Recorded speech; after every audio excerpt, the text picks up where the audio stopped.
Bienvenue sur le podcast Mise en lumière holistique. Ce podcast a pour but de rendre accessible et surtout compréhensible le développement personnel, l'univers de l'énergétique et la spiritualité. Mise en lumière holistique est là pour vous apporter des clés de compréhension dans votre cheminement intérieur spirituel. Des clés pour avancer, comprendre et œuvrer sur vous-même. Je suis Véronique Thorezin, coach, mentor et thérapeute holistique quantique. Et c'est la maladie, une sclérose en plaques, maladie neurologique dont je suis atteinte depuis plus de 15 ans, qui m'a permis de découvrir et plonger dans le monde énergétique il y a plus de 10 ans maintenant. De par mes propres expériences, mes connaissances acquises, mes compréhensions qui sont devenues aujourd'hui mon expertise, je vous accompagne avec ce podcast pour un moment de partage, afin de vous permettre de transformer votre monde intérieur et votre vie pour retrouver votre pouvoir intérieur et votre souveraineté. Chaque semaine, seul ou avec des intervenants, j'aborderai de nombreux aspects de l'univers énergétique, tels le lâcher-prise, la confiance en soi, les différents plans de conscience, la médecine traditionnelle chinoise, ainsi que bien d'autres pratiques de la spiritualité. Et surtout, une notion chère à mon cœur, l'ancrage, la clé de votre être. Je vous souhaite la bienvenue pour ce moment d'écoute. Vous êtes un corps, une âme et un esprit.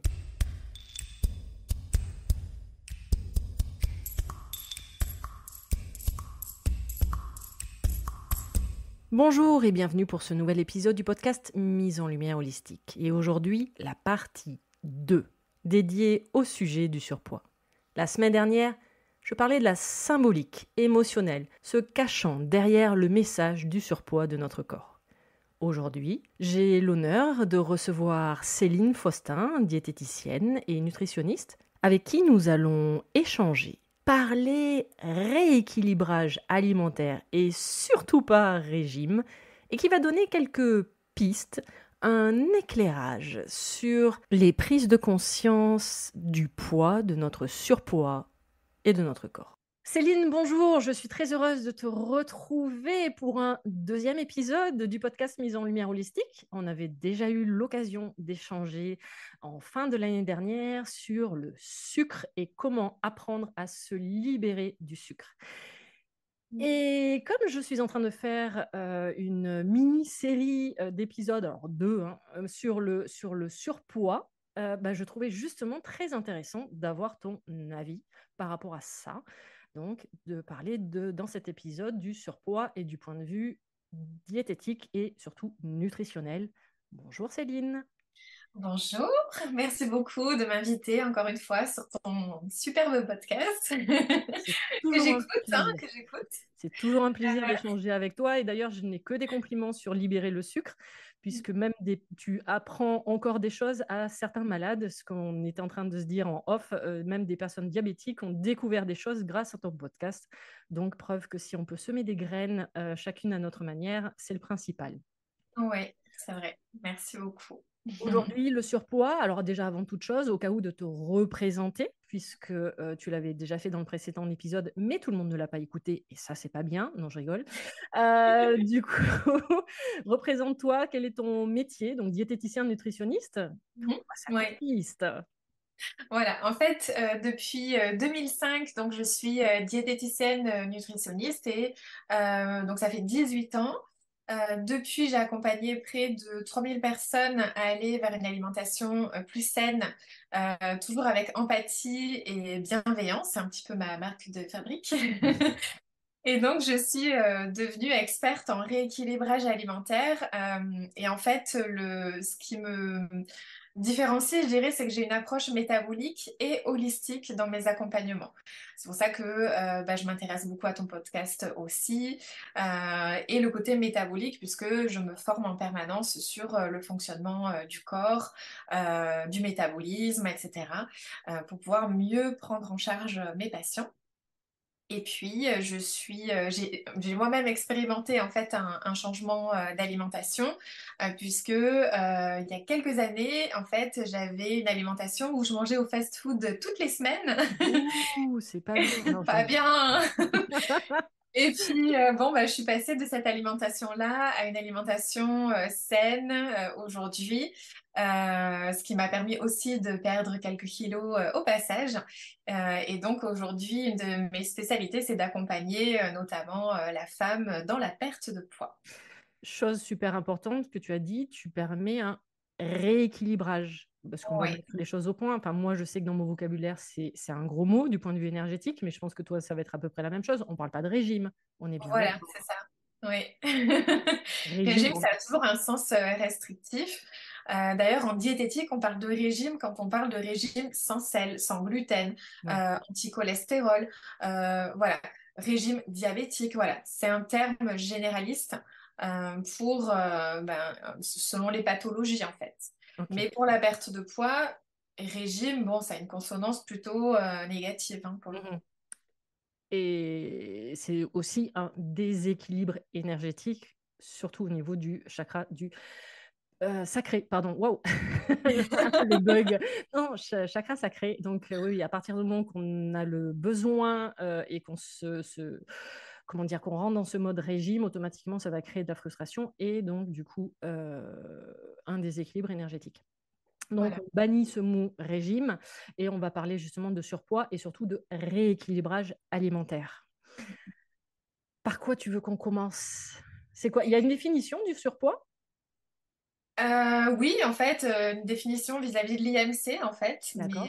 comme je le disais il n'y a pas longtemps dans un post, ça ne définit pas évidemment, ce n'est pas quelque chose, c'est pas un indice à prendre en fait À la lettre? à la lettre, ouais. Ouais. Parce que l'IMC, en fait, quelqu'un qui est en surpoids, c'est quelqu'un qui a un IMC supérieur à 25, entre 25 et 30. Et à partir de 30, c'est l'obésité. Donc l'IMC, c'est l'indice de masse corporelle. Et en fait, pour le calculer, il faut prendre son poids divisé par sa taille au carré. Ok.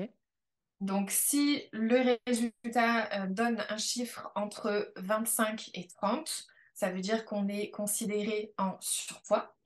Et à partir de 30, c'est l'obésité. Et ensuite, il y a plusieurs grades. Ok. Voilà. Donc, dans l'idéal, c'est d'être entre 20 et 25. Et encore mieux, en fait, juste en dessous de 23, c'est vraiment l'idéal au niveau de cet indice-là. Après, malheureusement, l'IMC, ça ne prend pas en compte l'âge, le sexe,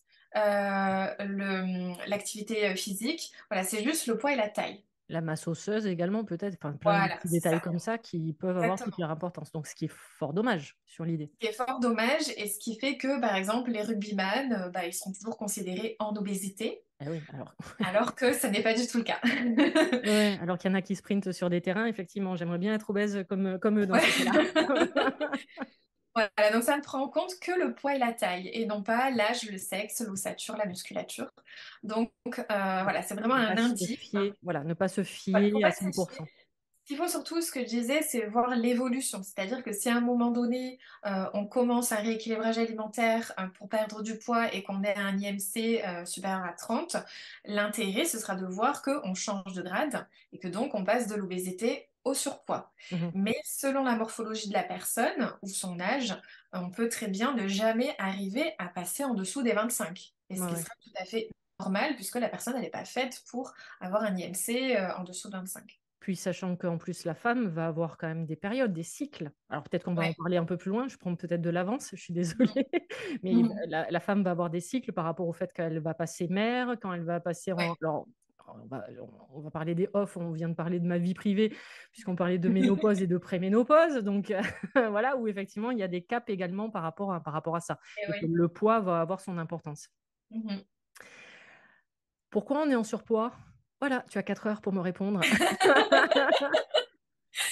que Alors, c'est si simple que ça d'y répondre, finalement? alors, il y a plein de réponses en fait. Donc, les réponses les plus évidentes, c'est que souvent, on a un apport calorique supérieur à nos besoins. Ok. Donc ça, c'est la réponse la plus logique. Mais il y a aussi des causes méconnues. C'est-à-dire, par exemple, on peut aussi ne pas suffisamment manger. Et quand on est à un déficit calorique trop important, à un moment donné, le corps il peut se mettre un petit peu en mode survie. D'accord. C'est-à-dire qu'au lieu de puiser dans les réserves, au Il va, contraire, il va tout bloquer il va et il stocker. va ralentir son propre métabolisme. Mhm. C'est-à-dire qu'il va ralentir l'activité peut-être digestive, du cœur, des poumons, voilà, tout ce qui est de manière générale qui fait partie du métabolisme de base, hein, qu'on appelle. Et donc, on va se retrouver avec un métabolisme de base qui va petit à petit diminuer. Et donc, malgré qu'on mange beaucoup moins, il n'y a pas forcément de résultat de perte de poids derrière. C'est pour ça que quand les personnes font des rééquilibrages, je pense que c'est le premier truc où chaque fois on peut être étonné, c'est de se dire, mais en fait, je vais manger beaucoup plus que ce que je mange dans ma vie. Ouais, c'est ce que toutes mes patientes me disent en général. Et même elles ont le doute, elles me disent, mais je vais perdre du poids en mangeant comme ça? Oui, oui. Mais en fait, elles ne se rendent pas compte que, elles mangent trop peu, soit en termes de quantité calorique, soit au niveau de la répartition des nutriments, donc les protéines, les graisses, les sucres. Souvent, elles réduisent les graisses au maximum.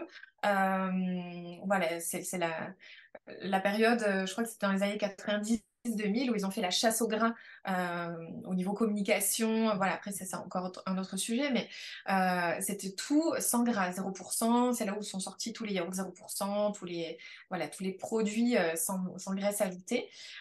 Et du coup, ça a fait le lit de tous les produits sucrés. Mais bon, voilà, c'est encore un autre sujet. Tu veux Mais réellement qu'on commence à parler de l'agroalimentaire? Non, on se le réserve à la fin. voilà. Mais pour le coup, voilà, c'était vraiment la chasse au gras et c'est encore beaucoup dans l'imaginaire, enfin pas l'imaginaire, mais les pensées des gens aujourd'hui, c'est que le gras fait grossir. C'est grossière, d'accord.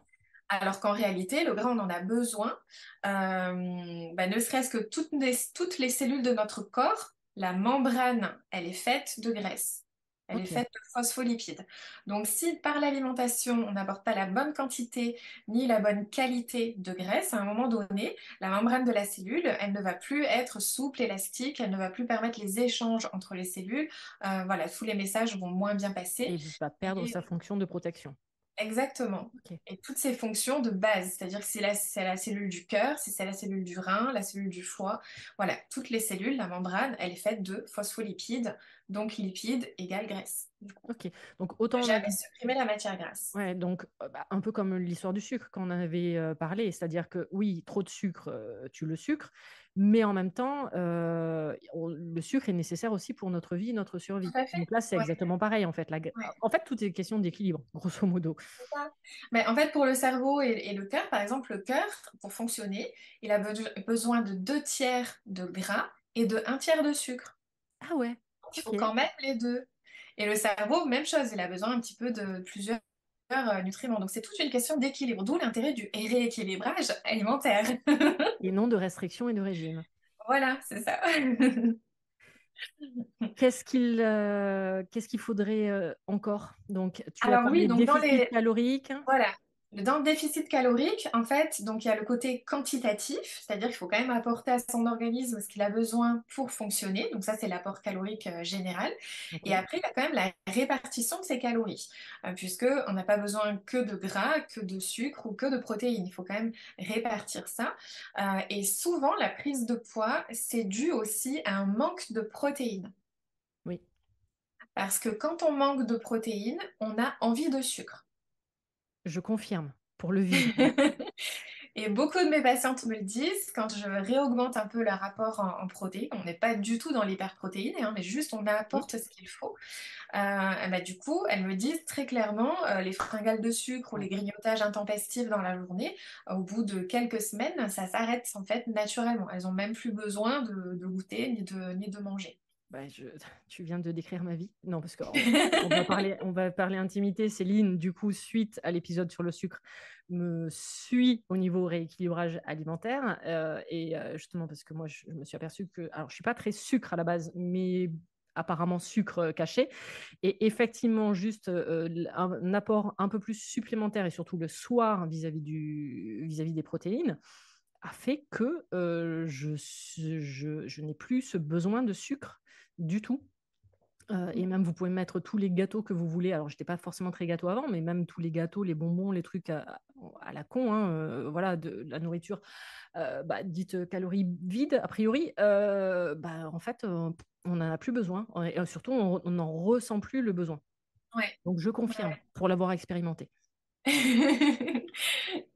Et en effet, quand on n'apporte pas assez de protéines à notre corps, on mangera plus de sucre. En fait, c'est métabolique.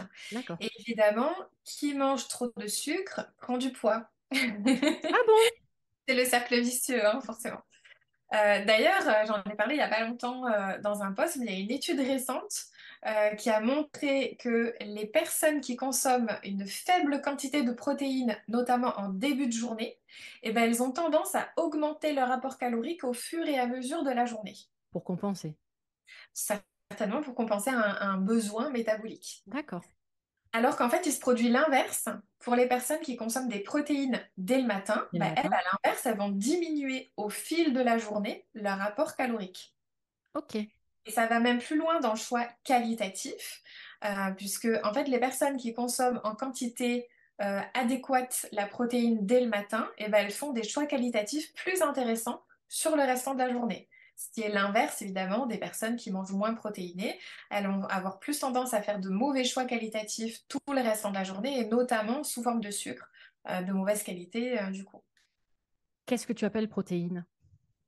Alors, protéines, c'est autant les protéines animales que végétales. Ok. Donc, ça peut être autant des œufs, de la viande. Voilà. Si on parle du petit déjeuner, donc de la protéine du matin, souvent c'est des œufs, du jambon, du saumon fumé pour les personnes qui aiment bien manger un peu, enfin vraiment salé le Allez. matin. Après, ça peut être une protéine comme l'œuf qu'on utilise dans un pancake, par exemple. Mhm. Euh, voilà. Sinon, au niveau des repas, ça peut être des protéines animales, donc viande, poisson, sous toutes leurs formes, les œufs aussi. Et puis, tout ce qui est végétal. Donc là, il y a soit la partie légumineuse, donc les lentilles, les pois chiches, les pois cassés, etc. Soit la partie tofu. Donc après, il y a plusieurs sortes de tofu qu'on puisse utiliser dans le quotidien aussi pour apporter de la protéine. D'accord. Donc, la protéine, on ne parle pas forcément que de protéines animales. Donc, des personnes qui sont végétariens ou Oui, véganes peuvent parfaitement avoir cet tout apport à de fait. protéines nécessaire dans la journée. Oui, moi je suis quasi végétarienne. C'est-à-dire dans le quotidien, en général, j'ai pas envie de cuisiner de la viande. Mais si je suis invitée chez quelqu'un et qu'il y en a et Oui. que j'ai envie d'en manger, je vais en manger. Mhm. Voilà. Maintenant, dans le quotidien, voilà, c'est pas trop dans mes habitudes. Mais pour le coup, on arrive à trouver des protéines autrement que par la viande. Question surprise, c'est quoi ta journée type, par exemple, toi, au niveau repas? Ma journée type, alors au petit-déj, souvent mon petit-déj habituel, c'est-à-dire vraiment celui que je fais en automatique sans vraiment réfléchir, ça va être 2 œufs brouillés avec du curcuma, du coup, j'adore ça, c'est antioxydant en plus. Avec en général du pain spécial, donc selon ce que j'ai, ça peut être du pain à l'épeautre, du pain complet, euh, voilà, plutôt des pains avec des farines spéciales. Spécial, Et ouais. puis dessus, je mets du beurre de cacahuète, c'est mon péché mignon. Ouais. Donc à vérifier qu'il soit toujours sans sucre ajouté.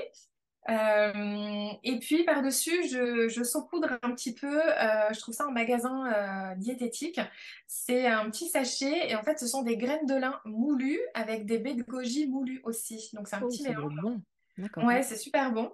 Et donc c'est moulu à froid pour vraiment préserver les bienfaits et ça se conserve après au frigo. Et ça rajoute voilà un petit peu entre guillemets de croustillant sur le beurre de cacahuète. Et il y a plein de bienfaits évidemment encore antioxydants. Les graines de lin, c'est des très bonnes graisses, riches en oméga 3 notamment. Donc voilà, ça c'est pour le petit-déj avec souvent ben, un thé, Un thé? D'accord. voilà. Après, le midi, enfin au repas de manière générale, j'ai toujours quand même une entrée de crudité, voilà, donc des légumes crus. Selon la saison, je change. Ensuite, une protéine avec un accompagnement, donc légumes et ou féculents, selon ce que j'ai, selon ce que j'ai envie de manger, selon ce que j'ai préparé dans mon batch cooking du dimanche. Nous avons une adepte du batch Donc cooking. voilà. Et pour le coup, je pioche en fait selon les plats que j'ai fait le dimanche et j'agrémente toujours avec une crudité et une protéine que je fais cuire sur l'instant. Et en général, je prends jamais de dessert, sauf du fromage éventuellement. Donc ça, c'est le midi. Et le soir, j'ai le même principe au niveau de la structure des repas. Bon, Donc j'ai une protéine à chaque repas, à chaque matin, repas, midi ouais. et soir.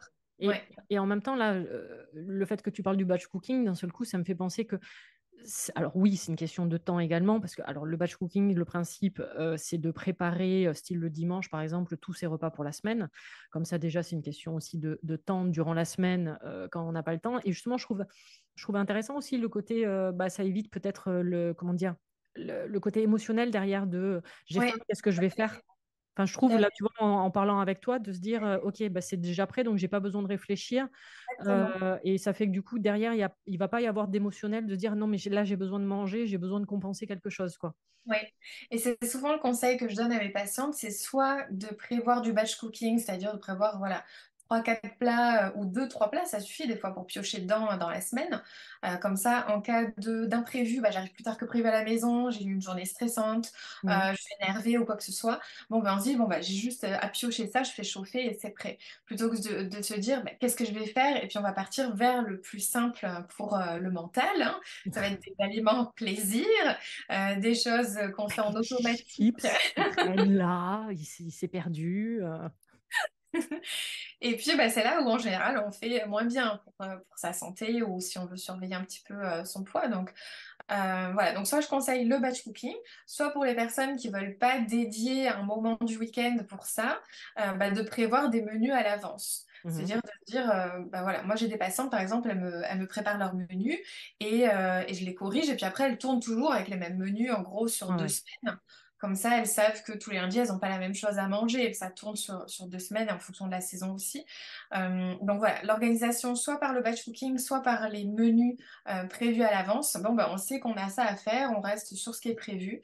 Et le côté émotionnel prend moins place du coup dans des journées difficiles aussi. Ouais. Et un conseil que tu m'avais donné également, et qu'évidemment je n'ai pas mis en place, mais ça, tu as le droit de me taper sur les doigts, c'est une question de temps, c'est que par exemple que j'ai un stock dans mon frigo de soja, Oui, de tofu, pardon, et que du coup, alors l'avantage c'est que la DLC peut être longue de 1 à 2 mois, oui, et d'avoir oui, toujours un certain stock, par exemple, de tofu sous la main, et que si je ne sais pas quoi cuisiner, hop, je peux me sortir effectivement ça, et du coup ça oui, fait des protéines. oui. Ou Ou des œufs, alors sur des œufs, ouais, moi des je œufs sais que ou le les dimanche, légumes. voilà, je cuis une dizaine d'œufs pour la semaine. Et je sais qu'en cas, bah, j'ai au moins ça comme protéines déjà de cuit. Ou d'avoir toujours des bocaux de légumes, genre de haricots verts ou même des surgelés. D'avoir toujours, ils font maintenant des petits sachets qu'on peut cuire vapeur Mhm. avec des légumes dedans. Souvent, c'est très peu cuisiné, donc il y a pas de sucre ajouté. Ou même des sachets avec, je sais pas, les courgettes déjà en rondelles, les carottes, Ouais, voilà. Ou même des poêlés, ils font des poêlés wok oui, euh, tout à fait. nature. Donc après, c'est juste à nous à réchauffer et à assaisonner. Ça peut être très vite fait. Et d'avoir toujours ça en dépannage au cas où, c'est vrai que ça peut être intéressant justement. Plutôt surgelé du coup qu'en boîte, puisqu'on avait vu qu'en boîte, Ouais, généralement, il y avait des additifs et qu'il y avait du sucre ajouté derrière. ouais, souvent. Et c'est Ok. surtout qu'il y a moins de vitamines et de minéraux dans les conserves que dans le surgelé.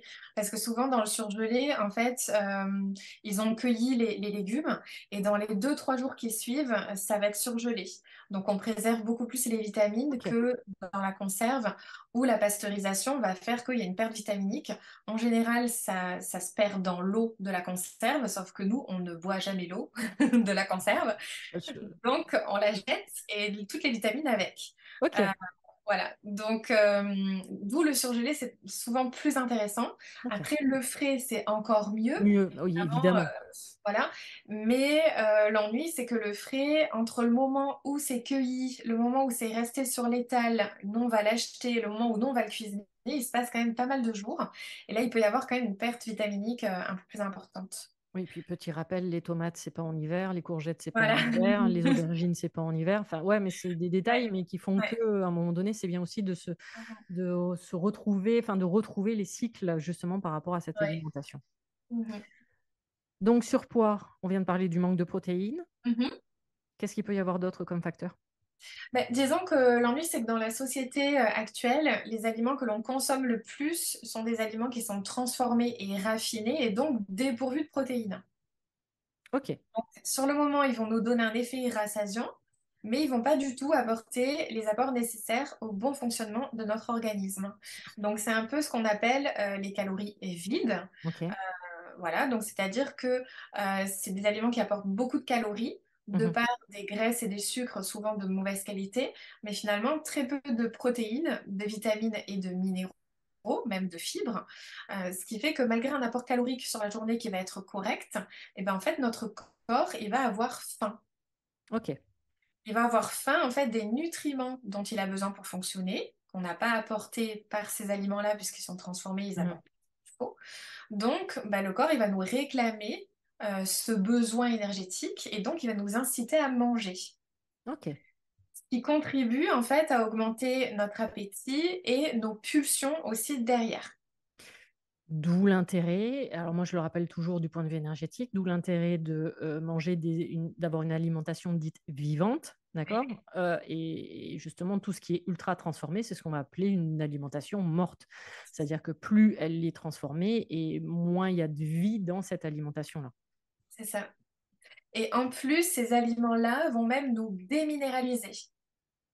Ah oui, C'est-à-dire donc, que pour les ok. digérer, notre corps va puiser dans ses propres réserves de minéraux pour digérer cet aliment qui n'apporte rien. Et du coup, qu'il va falloir que tu compenses en prenant des Voilà, médicaments, pas des des médicaments, mais enfin, compléments des compléments nutritionnels, nutritionnels voilà. pour reminéraliser alors que à la base, tu l'avais, quoi. Ouais, faut juste Serait-ce faire du, le bon choix qualitatif. Serait-ce du marketing Non, on va arrêter. Donc, calories vides. Donc, Oui, tout voilà. produit ultra transformé. Voilà, c'est ça. C'est pour ça qu'en Il y a- général, je conseille à tout le monde les aliments qui doivent constituer 80% de votre alimentation, ils ne doivent pas avoir d'étiquette. C'est-à-dire, il faut que ce soit des fruits, des légumes, des céréales complètes, des légumineuses.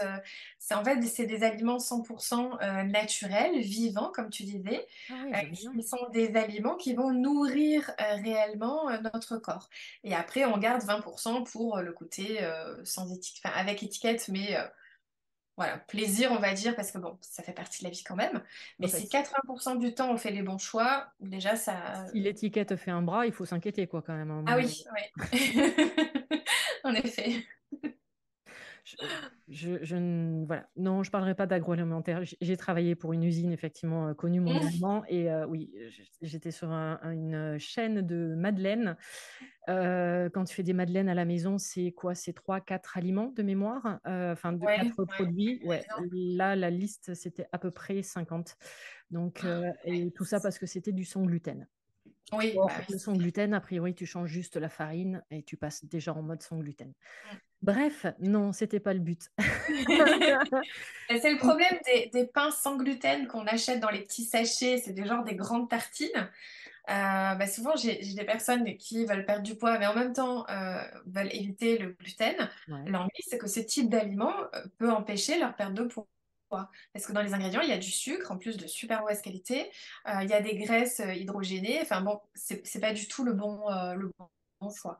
Donc voilà, on se retrouve en difficulté face à des patientes parce que bah, il n'y a pas les produits qu'il faut en fait au niveau industriel. Ça correspond pas du tout aux objectifs.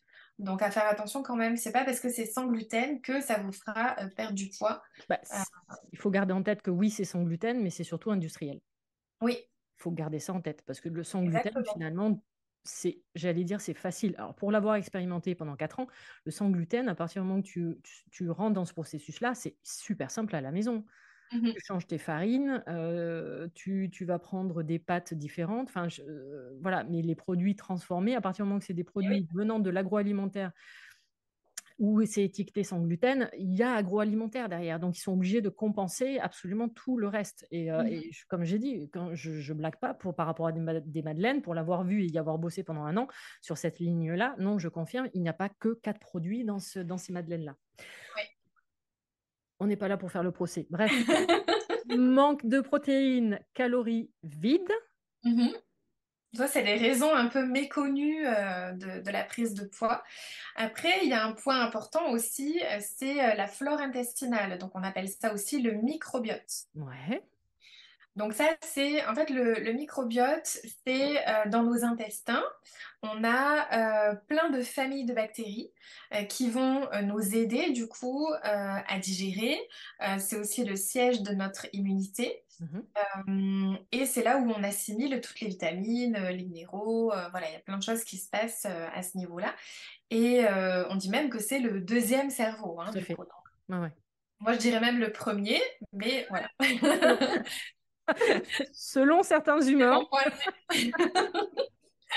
Voilà, parce qu'en fait, il faut savoir qu'une flore déséquilibrée, ça peut engendrer derrière des pathologies. Donc, certes, des pathologies digestives, ça peut être de la constipation, de la diarrhée ou la fluctuance des deux. Ça peut être aussi de l'eczéma, des problèmes de peau. Une dépression aussi peut être due à une flore intestinale Ah déséquilibrée. ouais, toutes les Voilà, conséquences que ça parce que peut c'est là où avoir. on sécrète aussi la sérotonine. Mhm. Donc voilà, il y a plein de choses liées.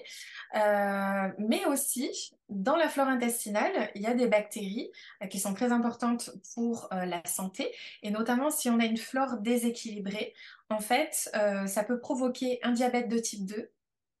Ça Ok, peut provoquer un syndrome métabolique, donc c'est une augmentation très forte de notre risque cardiovasculaire. ok. Ça peut provoquer un foie gras. Mhm. Et puis, bah, du surpoids, forcément, ça peut faire prendre du poids et ça peut même empêcher de perdre du poids. De perdre du poids. D'accord. Voilà. Puisque on l'a vu dans plusieurs études, en fait, le microbiote des personnes qui sont en surpoids, il est bien différent en fait des personnes qui ont un poids normal. En fait, il est beaucoup moins diversifié. Parce qu'on a Ok. plusieurs familles de bactéries.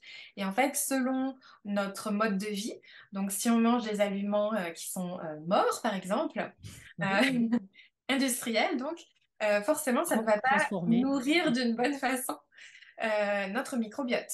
Ouais. Euh, voilà, parce que en fait, notre flore intestinale est composée de différentes bactéries et il suffit de peu de choses dans le quotidien pour que ces familles de bactéries soit prolifèrent dans le mauvais sens, soit s'appauvrissent. Donc, ça crée un déséquilibre. Mhm. Et en fait, ce déséquilibre provoque toutes les pathologies que j'ai citées du coup juste avant. Mais ce déséquilibre peut se faire très facilement. Il suffit qu'on soit stressé, qu'on ait une alimentation avec des conservateurs, des additifs, etc. Donc, des aliments transformés. On a eu une gastro, par exemple, hein, tout Ouais. simplement. On boit l'eau du robinet, bah, dedans il y a du chlore. Le chlore déséquilibre la flore intestinale. On avale le dentifrice, il y a du fluor, bah, ça aussi, ça déséquilibre la flore intestinale. Et puis le Ah, stress, comme j'ai dit, etc. Voilà, des c'est trucs des tout tout bêtes, petits trucs. Ouais, ce que j'allais dire, hein, des tout petits trucs mais pour dans faire le la différence. quotidien cumulé tout le temps, tout le temps, tout le temps, ben, on se retrouve à avoir une flore déséquilibrée et à avoir, ben, avec un peu de chance, juste des symptômes digestifs, donc ballonnement, flatulence, diarrhée, constipation, gastrite, reflux, etc.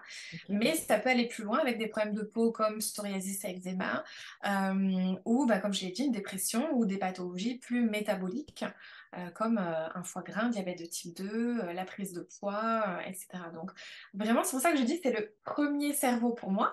Mhm. Et aussi, d'ailleurs, c'est lié avec les maladies neurologiques. Par Ah, exemple, je t'écoute. Parkinson ou Alzheimer. Ah En mince. fait, voilà, bah, en fait, ces pathologies-là, les premières lésions neuronales, elles sont intestinales. Ok. C'est-à-dire qu'elles ne sont pas au niveau Dans des le neurones cerveau. du cerveau. Tout C'est à en fait. premier au niveau intestinal et on peut même le détecter 10 ans avant l'apparition des premiers symptômes. Waouh. Ok. Donc, pour dire que c'est vraiment très important de veiller à avoir un microbiote bien équilibré, puisque après, il y a derrière le côté, ben, ce qu'on appelle les intestins poreux. Mhm. Donc, il y a plein de choses qui vont passer en fait dans le sang. Et c'est notamment des choses, des molécules qui n'ont rien à faire dans le sang, puisque les intestins sont censés être une barrière Oui. dans laquelle vont juste passer les vitamines, les protéines, voilà, tout ce qui est indispensable à notre organisme, mais pas les mauvaises bactéries, etc. C'est Donc clair. forcément, si ça passe, c'est que bah, les jonctions au niveau de l'intestin ne sont pas bien resserrées. Et ça se fait, ça se provoque par une flore intestinale qui est déséquilibrée, puisque les mauvaises bactéries vont grignoter un petit peu le mucus protecteur au niveau intestinal. Donc, comme ce mucus devient de plus en plus fin, bah, à un moment donné, hop, bah, ça passe.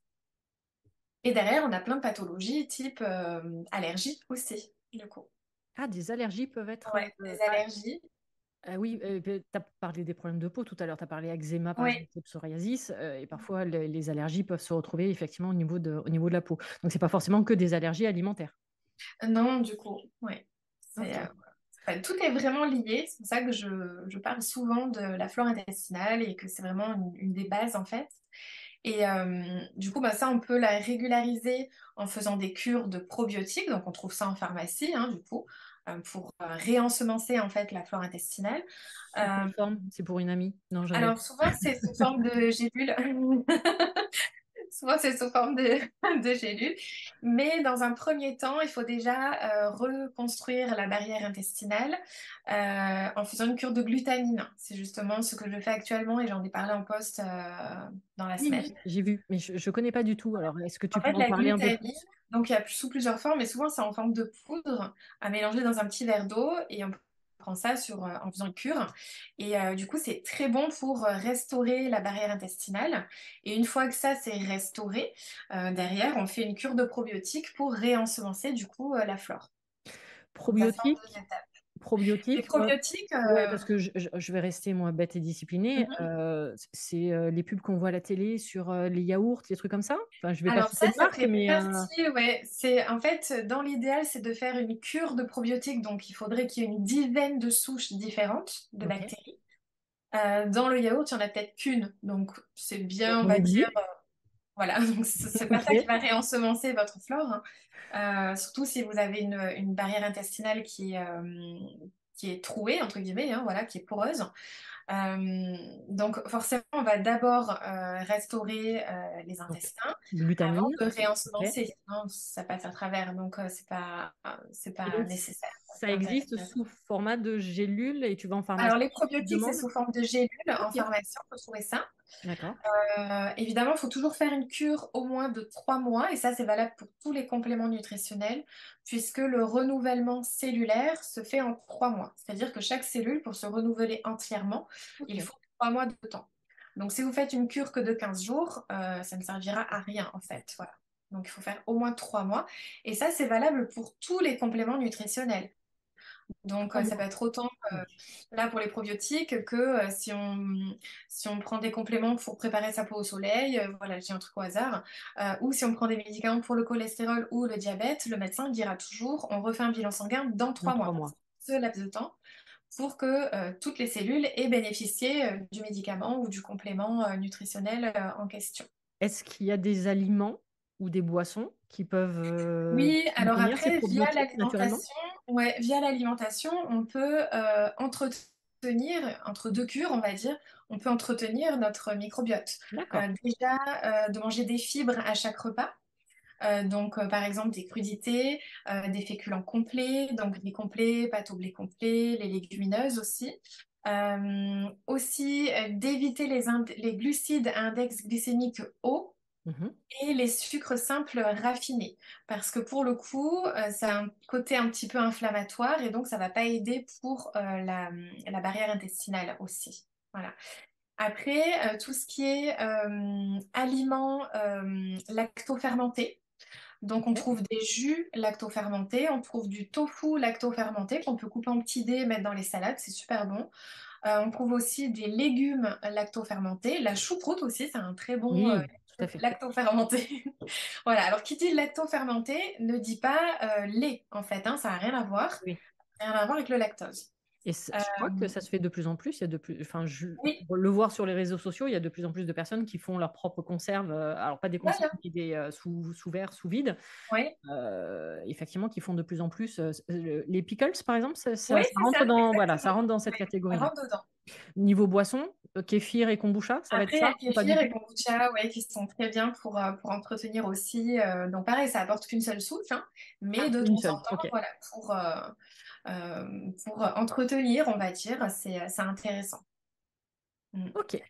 Mais rien que les fibres dans le quotidien, déjà, c'est un point important parce que souvent dans les probiotiques qu'on trouve en gélule, souvent c'est en fait un symbiotique, c'est-à-dire que c'est un mélange de probiotiques et de prébiotiques.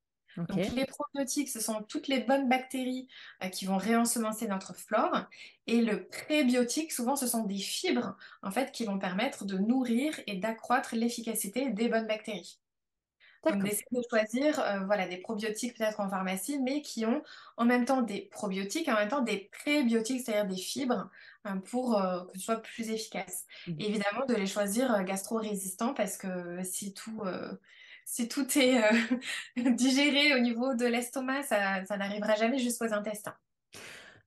Petit rappel, enfin que tu me confirmes, quand on parle de fibres, entre manger un légume ou boire un légume, ça n'a rien à voir niveau fibres. Voilà. En fait, c'est pour ça que je parle des crudités, c'est-à-dire de mâcher Mâcher. vos carottes râpées, votre salade, voilà. Après, les jus, c'est autre chose.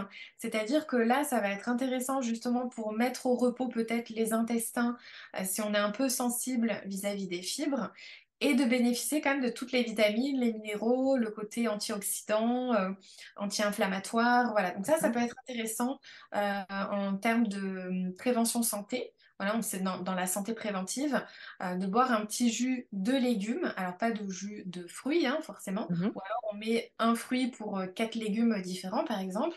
Voilà, 15 minutes avant un repas, ça peut permettre de redonner en fait de l'énergie, de la vitalité, puisque c'est un jus qu'on aura fait sur l'instant, donc c'est très riche en nutriments comme les vitamines, etc., des minéraux.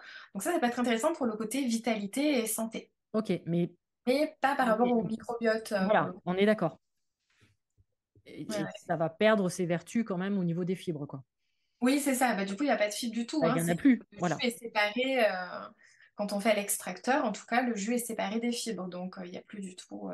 Oui, donc les personnes qui vont aller vers des soupes ou des jus de légumes, de ne pas se dire, hein, c'est bon, j'ai mon taux de fibres pour ma journée. C'est faux. Les soupes, c'est différent parce que ça va être un légume cuit qui va être mixé, Ok, donc les fibres sont quand même présentes. présente, ça marche. Euh, Dans le jus, c'est vraiment quand on fait à l'extracteur, c'est-à-dire que Ah oui, ça va séparer. t'as la euh, pulpe d'un côté, et oui, tout à fait. Voilà, les fibres et le jus. Après, ce qui peut être intéressant, si on veut garder les fibres, c'est en effet soit de faire des gazpacho, des soupes, comme ça on garde les fibres, ou Mhm. les smoothies. Voilà, comme ça il y a le mixé entier. Ok, On- et puis on boit complètement le fruit ou le légume mixé. ok. Voilà, là on préserve du coup, on préserve les fibres. Microbiote, on a fait le tour, a priori. Oui, je pense que c'est pas mal.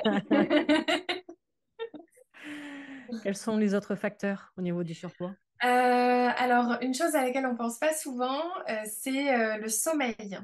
Mhm. En fait, un manque de sommeil peut nous faire prendre du poids. Parce que, en fait, idéalement, à l'âge adulte, on a besoin d'avoir à peu près 7h30 de sommeil. C'est une moyenne, en vrai, ça varie entre 6 et 9 heures, selon les Ok. besoins de chacun. Et en fait, si on ne dort pas suffisamment ou si on n'a pas un sommeil réparateur, ça va créer des sécrétions hormonales qui peuvent modifier nos ressentis et nos comportements alimentaires. Par exemple, on va sécréter plus de gréline, qui est une hormone qui est sécrétée au niveau de l'estomac et qui va avoir tendance à augmenter l'appétit. Ok. D'un autre côté, on va sécréter moins de leptine. Ça, c'est une hormone qui est sécrétée par le tissu adipeux et en fait qui normalement nous permet de ressentir la satiété. La satiété, c'est quand on ressent qu'on n'a plus faim. Donc elle diminue. Donc ça veut dire que d'un côté, il y a la gréline qui augmente et qui du coup qui augmente notre appétit, et de l'autre, la leptine qui pourrait nous dire Le stop, stop, j'ai plus faim, bah elle est de moins elle en te moins dit sécrétée. rien. Donc forcément, on va manger plus que nos besoins. Ok.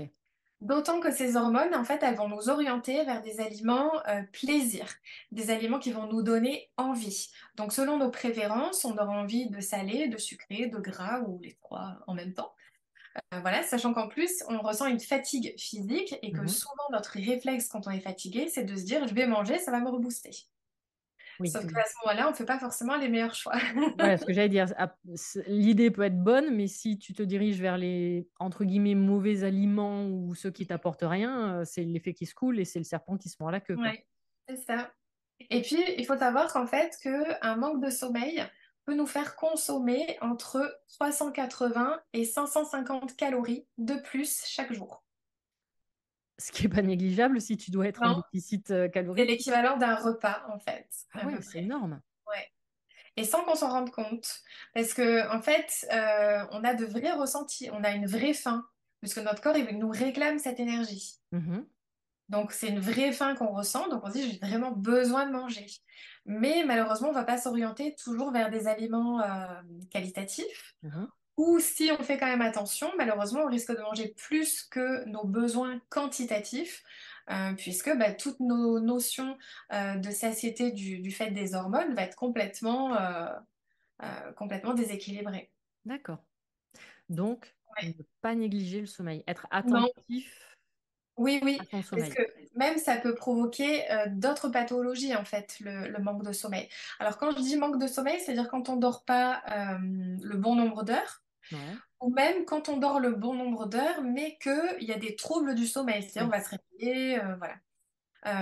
Et en fait, ça peut engendrer, mis à part le surpoids, ça peut engendrer d'autres pathologies, comme Mhm. par exemple le diabète de type 2, des maladies cardiovasculaires, le cancer aussi. Le manque Ouais. de sommeil engendre en fait un stress oxydatif dans notre corps, donc ça facilite évidemment l'arrivée de cancer. Les troubles digestifs, comme des reflux ou le syndrome du côlon irritable. Mhm. Les maladies neurologiques comme Alzheimer ou Parkinson, même des troubles de l'humeur comme la dépression, Mhm. voilà, et des troubles immunitaires et inflammatoires, puisqu'en fait un manque de sommeil peut entraîner un état inflammatoire chronique qui peut Ouais. engendrer derrière d'autres pathologies, puisque il n'y a pas de pathologie sans terrain inflammatoire. Donc ça fait le lit Tout en à fait. fait de toutes les pathologies derrière. Bah, après, là, sincèrement, du point de vue, alors, du point de vue énergétique par rapport au chakra, tu viens de décrire plein de déséquilibres et surtout du plexus solaire. Et ensuite, en médecine chinoise, oui, il va y avoir des liens également, puisque par exemple, l'agitation nocturne, on sait qu'on va aller sur le cœur. Mhm. C'est l'organe du cœur qui va gérer ça, principalement, hein, puisqu'après, il peut y avoir d'autres déséquilibres, mais c'est principalement le cœur. Et tu en as justement parlé en disant qu'il peut y avoir des problèmes hypertension, enfin, pardon, Maladies cardiovasculaires. maladies cardiovasculaires. Donc finalement, même avec la médecine chinoise, quand on fait le lien, tout est lié et logique à un moment donné Oui, par rapport au corps humain. c'est ça. Donc, ne pas négliger son sommeil.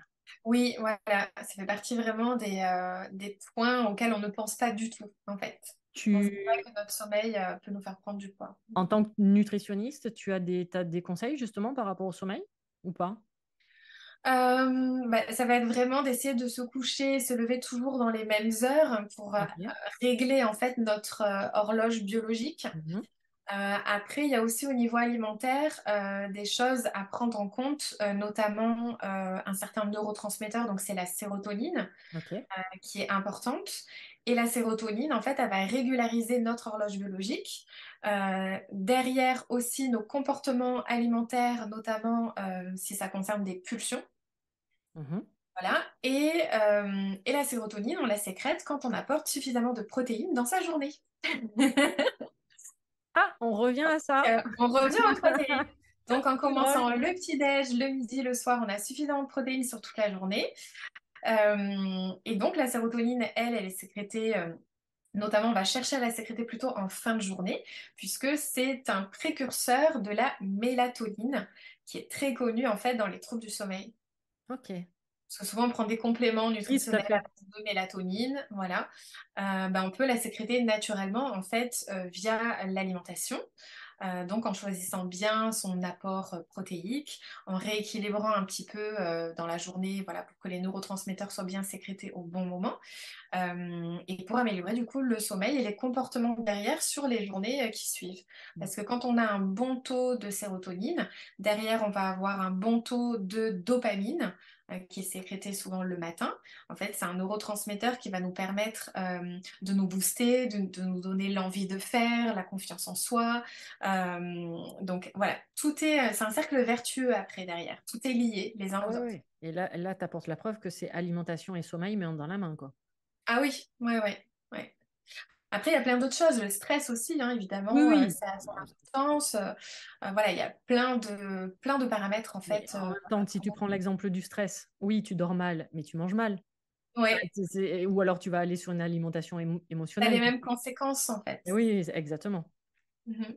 Donc le sommeil, super important. Ouais. Mais je Mhm. crois d'ailleurs que je pense que j'ai eu l'idée là, parce que j'ai plein de signaux par rapport à ça, de faire, je pense que je ferai un épisode dédié justement au sommeil, aux insomnies, et voir par Super. le biais de la médecine traditionnelle chinoise et du point de vue énergétique. Je trouve que ça peut être super intéressant parce que effectivement, je pense que c'est un des troubles les plus importants à l'heure actuelle dans le monde que nous vivons aujourd'hui. Donc, je Ouais. pense que ça peut être intéressant et d'ici la fin de l'année, il y aura un épisode dédié aux insomnies, au sommeil.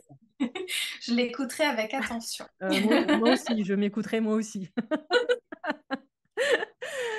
Est-ce qu'il y a d'autres facteurs par rapport au surpoids?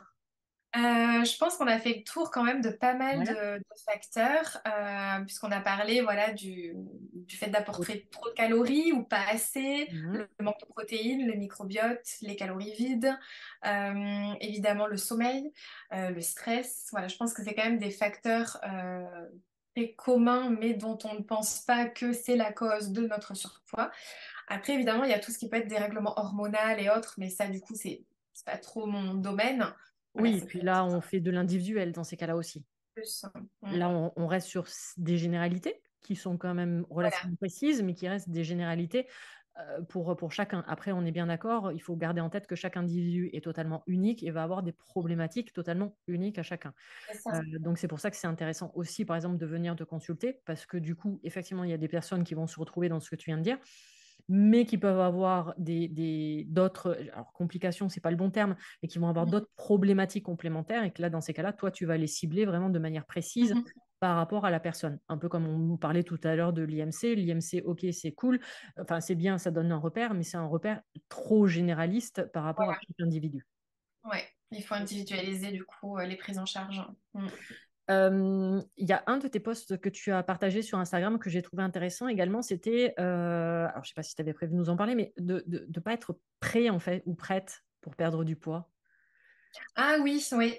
Parce que souvent, C'est un j'ai peu des comme, patientes qui me disent, c'est comme arrêter de fumer, quoi. C'est ceux qui sont pas voilà, prêts. elle me Ok. dit, je sais que j'ai besoin, mais je me sens pas prête, dans le sens où je me vois pas du tout révolutionner complètement toutes mes habitudes alimentaires. J'ai d'autres choses à penser, voilà, au niveau travail, perso, enfin, peu importe. Mais du coup, elles se sentent pas de se dire, bah, il va falloir que je change complètement ma façon de cuisiner, de faire des courses. Il faudra peut-être que je prévoie mes menus. Bah, du coup, ça devient une charge mentale. Ouais. Donc, si on n'est pas prêt justement à effectuer ce changement-là, on peut procéder évidemment par étapes. Mhm. Des patientes qui me disent, moi je préfère perdre du poids, même si ça prend le double de temps, mais je préfère procéder par étapes. Donc on va peut-être commencer déjà par modifier la structure du petit déjeuner.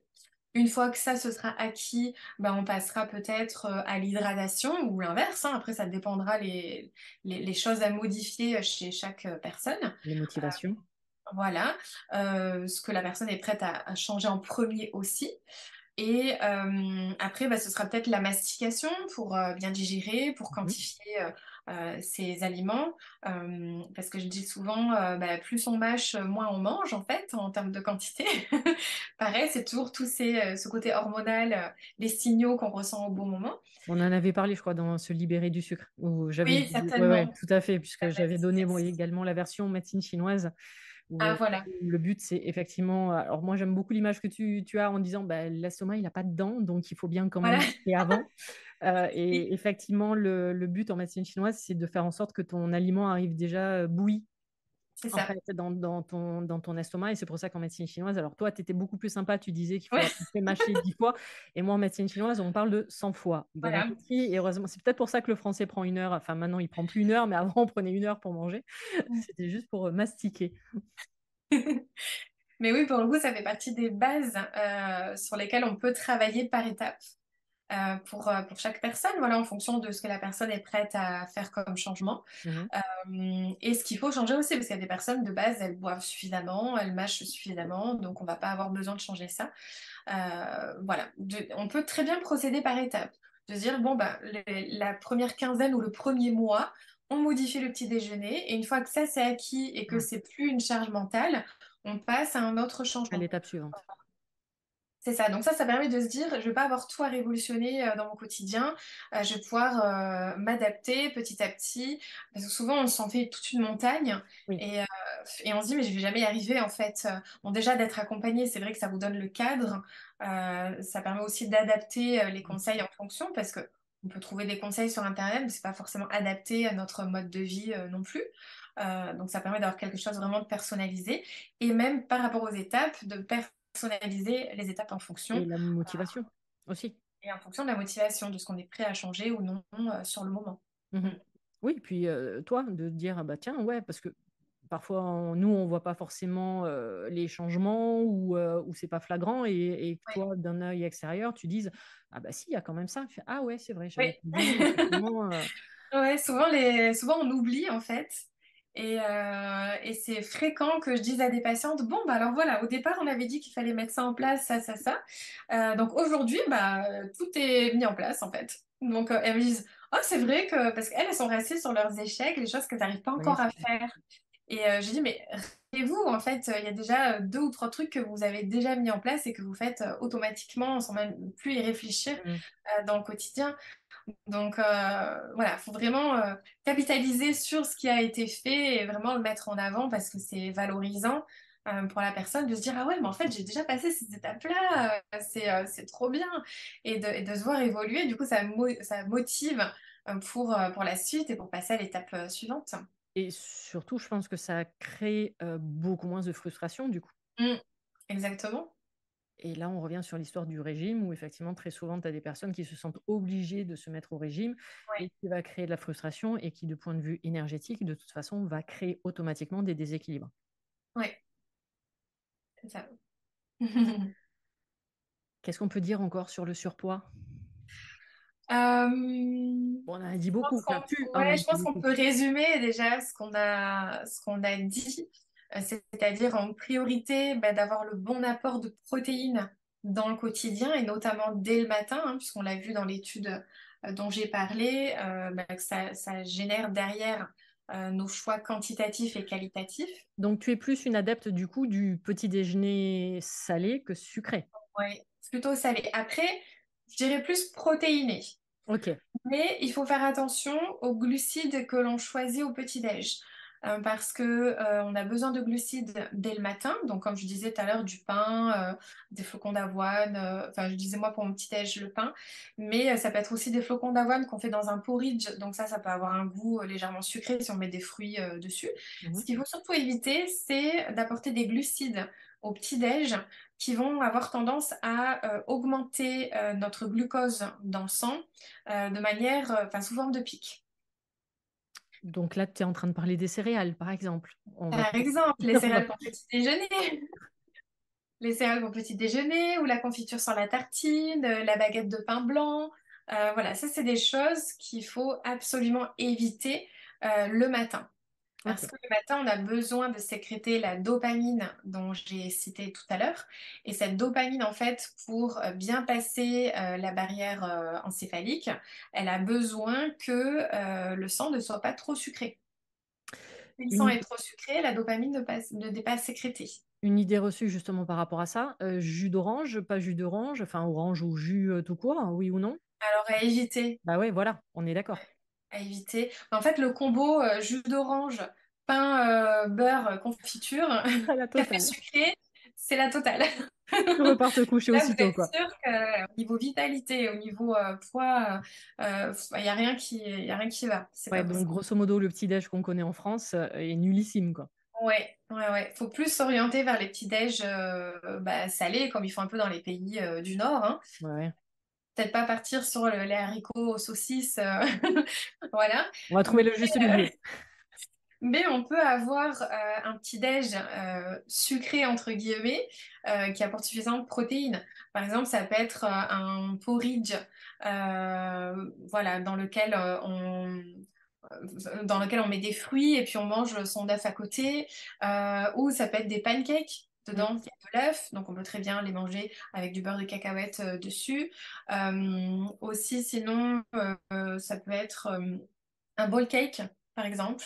Mhm. C'est un œuf avec une farine et puis ou des flocons d'avoine. Et puis on fait cuire ça au micro-ondes et après on rajoute peut-être des fruits ou de la purée d'amande, voilà, par exemple. Mais voilà, ça peut avoir un goût sucré sans que ça ait une incidence sur notre glycémie derrière. Bah, si je prends l'exemple, moi, de mon petit-déj, du coup, que tu m'as fait modifier. Alors, j'avais déjà certains préceptes, mais j'ai rajouté l'œuf auquel je ne pensais Oui. pas. Donc, c'est effectivement un pancake. Donc, ça se résume à de la farine de sarrasin, donc du coup, sans gluten, un œuf que je ne mettais pas avant et que je mets maintenant, et de l'eau. Voilà en quoi Voilà. consiste mon pancake. Et par-dessus, une fois qu'il est cuit, donc je le fais cuire à la poêle avec un peu de matière grasse. Quoique non, j'ai Mhm. arrêté du coup la matière grasse. Et avec par-dessus ma purée d'amandes faite maison. Voilà. Voilà mon petit déj. Après, pour les matières grasses de cuisson, au petit-déj, c'est sympa d'utiliser de l'huile de coco, par exemple, Ok, d'accord. ou du ghee. Justement, j'en ai parlé il n'y a Et pas longtemps. ouais, et je connais pas. Voilà. Enfin, je En fait, connais de nom, mais pas. un beurre clarifié, l'avantage, c'est qu'il a un point de fumée très haut. Donc, c'est-à-dire qu'on peut facilement l'utiliser pour la cuisson sans que cette matière grasse devienne toxique. Ok. Et puis, il est super intéressant justement pour reconstituer la barrière Le intestinale. Donc, microbiote. Ah, voilà. génial. Voilà. D'accord. Et tu le trouves Donc, en alors, soit dans les complément. magasins diététiques, Ok. mais ça a quand même un coût. Après, on peut le faire maison. Ok, Ouais, d'accord.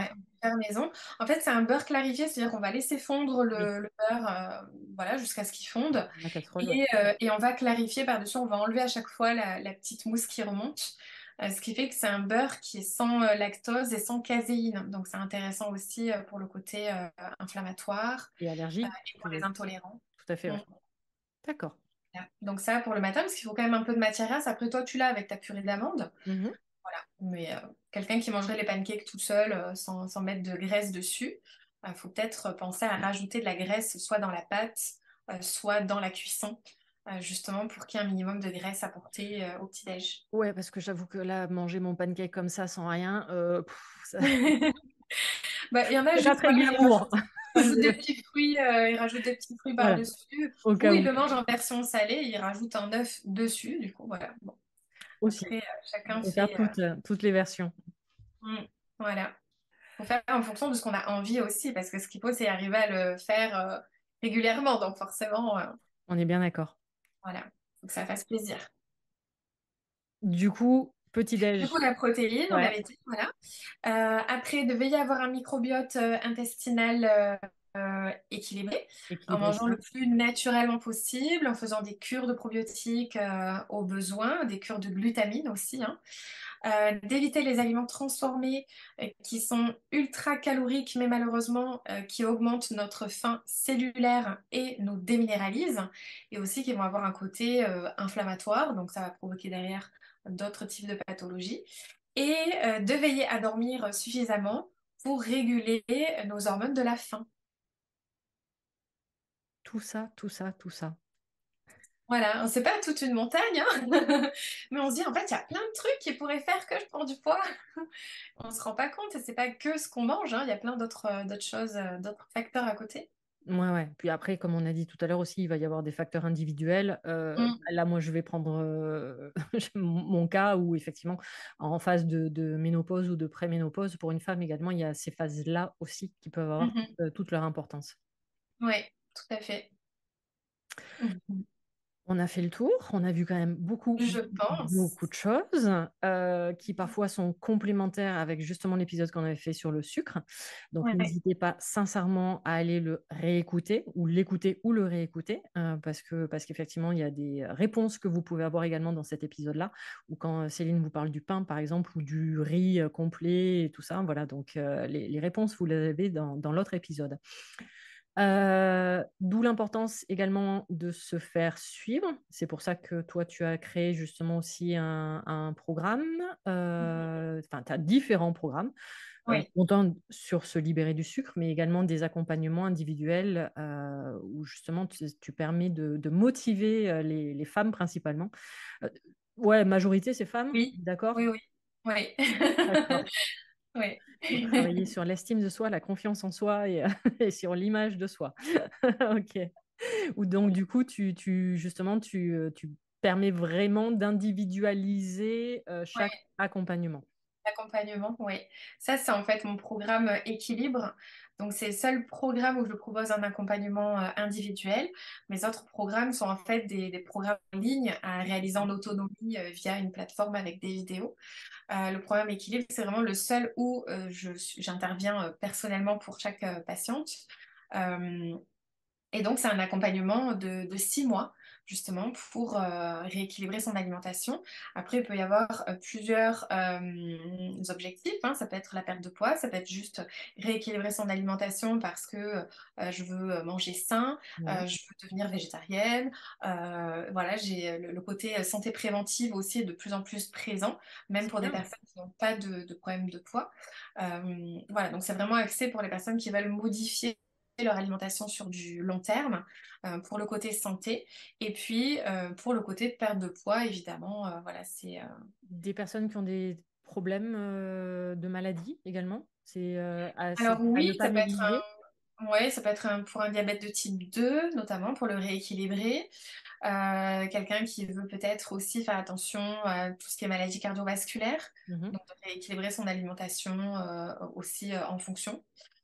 Souvent, c'est lié quand même à du surpoids, hein, ces pathologies-là. Donc, voilà, ça fait partie en effet des patients que j'ai le plus souvent. Ok, ça marche. Tous les liens de toute façon pour te retrouver, alors ça soit sur Instagram ou Mhm. même tes programmes seront mis de toute façon dans le descriptif de cet épisode comme à chaque fois. Merci infiniment pour cet échange. Merci beaucoup à toi. J'espère que bah, du coup tu as permis d'éclairer pas mal de personnes, qu'elles voient leur corps et leur image et leur alimentation et leur sommeil également de manière totalement différente. Et que c'est un processus plus ou moins long qui n'est pas forcément compliqué. Il devient compliqué uniquement si on a envie de se le compliquer. Cher mental, bonjour.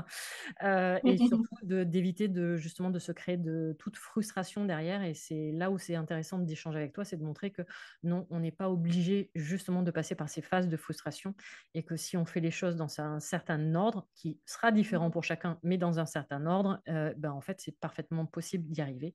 C'est Ouais. juste de pas forcément de se mettre des objectifs hors d'atteinte dès le départ et d'être aussi doux, je pense, avec soi-même. Mhm. Exactement, oui. Merci infiniment. Je te laisse Merci juste beaucoup. le mot de la fin, si au cas où tu as une pensée, une motivation pour du coup les femmes, parce que je pense qu'il y aura une Mhm. majorité de femmes qui vont écouter. Oui. Bah, j'espère qu'on vous aura semé des petites graines pour vous permettre d'avoir une vie plus saine.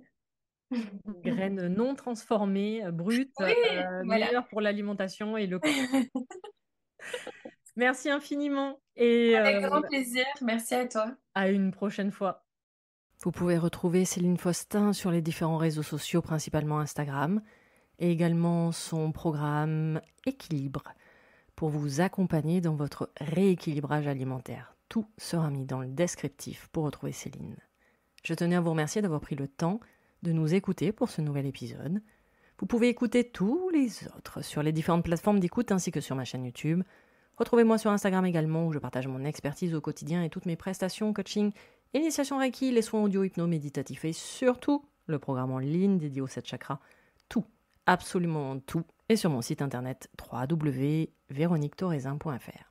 Tous les liens pour me retrouver seront mis dans le descriptif de cet épisode. À vos prochaines écoutes, à nos prochaines aventures, merveilleux moments à vous et à très vite dans un prochain épisode. Pour ne manquer aucun des prochains épisodes, n'hésitez pas à vous abonner sur votre plateforme d'écoute favorite, à commenter, à noter et même partager le podcast Mise en Lumière Holistique. Vous êtes un corps, une âme et un esprit et n'oubliez jamais, vous êtes précieux.